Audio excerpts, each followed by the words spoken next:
चलिए आज RRS news पर मन की बात का पोल खोल करते हैं। और कर्नाटक चुनाव में भाजपा द्वारा सारी सीमाएं लांघ दी गई है और कांग्रेस पर, सोनिया गांधी पर दोषारोपण जो किया जा रहा है, इस संबंध में हम अपनी बात रख। दोस्तों, आज मैं मन की बात का ढोल की पोल खोलने जा रहा हूं।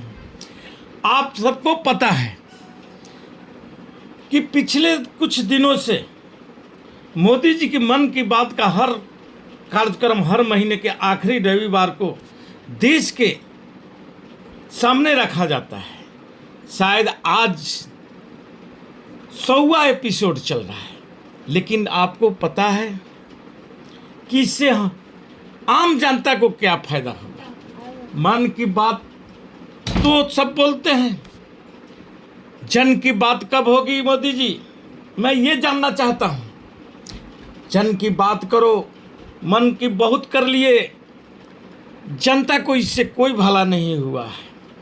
आज कुछ खबरें आई है कि प्रधानमंत्री मोदी पर दिव्यदर्शी मोदी नाम से एक किताब लिखने वाला संजय सिरपुरिया करोड़ों रुपए के ठगी के आरोप में लखनऊ में गिरफ्तार हुआ था। ये सब एक ही थैली के चट्टे बटे हैं। अब देखिए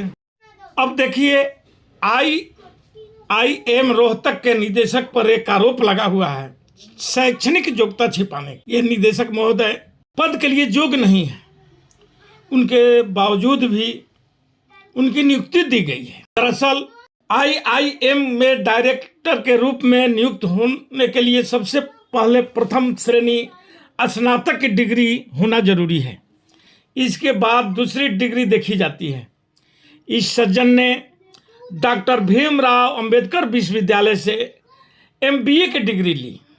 साथ ही उन्होंने Louisiana Tech University LTU America से PhD की डिग्री ली है। दोनों डिग्री की कॉपी शिक्षा मंत्रालय के पास है, लेकिन उनकी स्नातक की डिग्री का कोई आधिकारिक रिकॉर्ड नहीं है।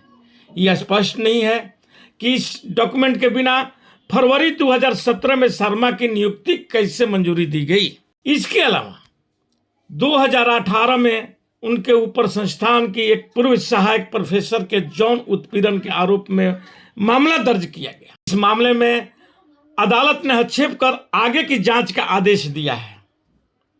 अब कमाल की बात तो यह है कि इतनी गंभीर आरोप लगाने के बाद 2020 में उनको 5 साल का कार्यकाल खत्म हो रहा था, लेकिन उसके बाद भी उन्हें पुनः नियुक्ति किया गया, जिसका सिला उन्हें IIM रोहतक से मन की बात का संरक्षण करवा करके चुकवाया गया। यानी सीधा गिव एंड टेक का मामला है।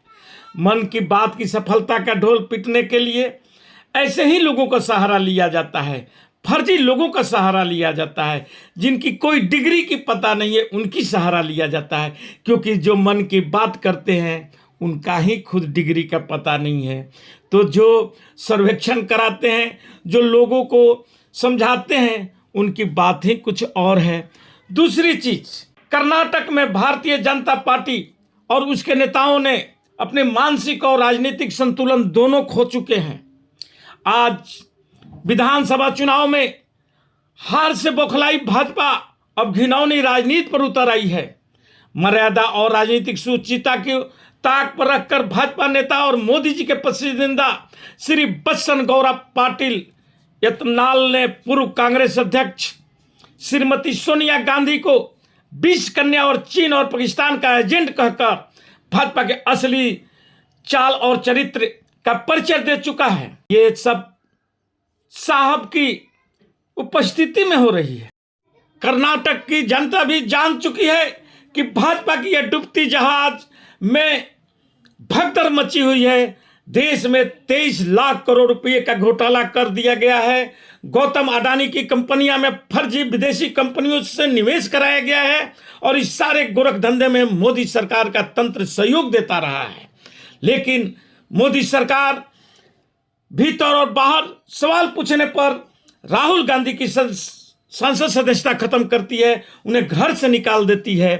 पिछले 9 साल में स्वघोषित राष्ट्रवादी प्रधान सेवक मोदी ने अहंकार बस एक भी सवाल का जवाब नहीं दे रहे हैं। आखिर क्यों, जनता यह जानना चाहती है, लेकिन जनता चुप रह रहे प्रधानमंत्री से बार बार यह सवाल पूछना चाहती है कि सत्ता के नशे में पागल हो चुके मोदी सरकार के नेताओं को अपने ढंग से जवाब भी देगी, जो साकार होते हुए कर्नाटक विधानसभा चुनाव में दिखाई भी पड़ रहा है।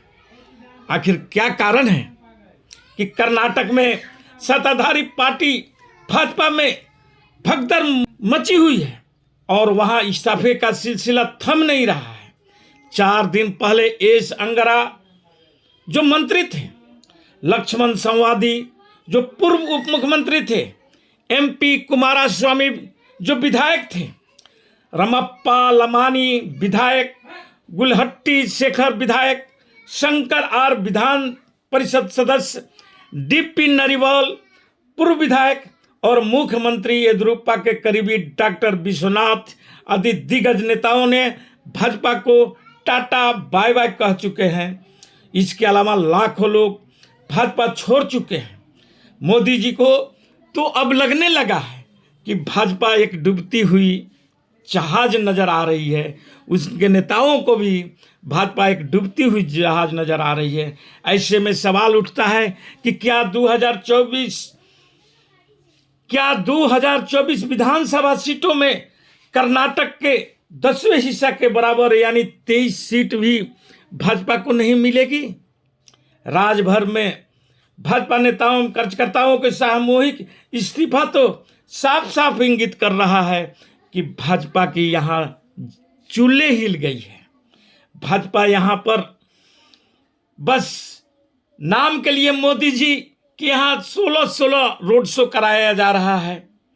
कुछ दिन पहले तक तो मोदी जी कर्नाटक आने से भी कतराने लगे थे, लेकिन चूंकि पार्टी की बात है और प्रधानमंत्री जी तो नगर निगम के चुनाव में भी प्रचार करने के उत्सुक रहते हैं, जो ये अपने आप में एक भारतीय 70 साल के इतिहास में मिसाल कायम हुआ है कि ये प्रधानमंत्री कम चुनाव जीवी ज़्यादा हैं। और यदि भाजपा की आज ये नाव यदि चल भी रही है तो वह उसका खेवनहार भी मोदी जी है। आप देखते होंगे कि भाजपा में कोई भी पहली पंक्ति का नेता नहीं है, जो है मोदी, अब मोदी के बाद अमित शाह। भाजपा नेतृत्व और प्रधानमंत्री श्री नरेंद्र मोदी ने नेहरू गांधी परिवार को अपशब्द कहने की आदत बनाई हुई है। खुद पीएम मोदी ने श्रीमती सोनिया गांधी को कांग्रेस की विधवा के साथ साथ जर्सी गाय तक कहा था। श्रीमती सोनिया गांधी सिर्फ चुनी हुई सांसद नहीं, इस देश के लिए शहीद हुए पूर्व प्रधानमंत्री की पत्नी भी है और उनके खिलाफ इस तरह के अशोभनीय शब्दों का इस्तेमाल करना कर्नाटक इसे कभी माफ नहीं करेगा, जिस ढंग से बंगाल की जनता ने माफ नहीं किया था और मोदी को मुंहतोड़ जवाब दिया था बंगाल की जनता ने। आज श्री नरेंद्र मोदी के चरित्र और मर्यादा की परीक्षा होनी है। यदि प्रधानमंत्री मोदी में रत्ती भर भी शालीनता या मर्यादा है तो उन्हें श्री बासगौरा पाटिल यत्नाल को तत्काल भारतीय जनता पार्टी से निकालना होगा। अन्यथा यह साफ है कि श्रीमती सोनिया गांधी के खिलाफ यत्नाल द्वारा दी जा रही अपमानजनक भद्दी टिप्पणियां प्रधानमंत्री श्री नरेंद्र मोदी के इशारे पर की जा रही है। आज इस देश के प्रधानमंत्री श्री नरेंद्र मोदी और मुख्यमंत्री बसवराज बोम्मई और श्रीमती सोनिया गांधी और कांग्रेस नेतृत्व से सार्वजनिक रूप से माफी मांगे, तभी यह देश की जनता प्रधानमंत्री मोदी और यत्नाल को माफ करेगी। इसी के साथ मैं अपने वक्तव्य को समाप्त करता हूं। जय हिंद, जय भारत।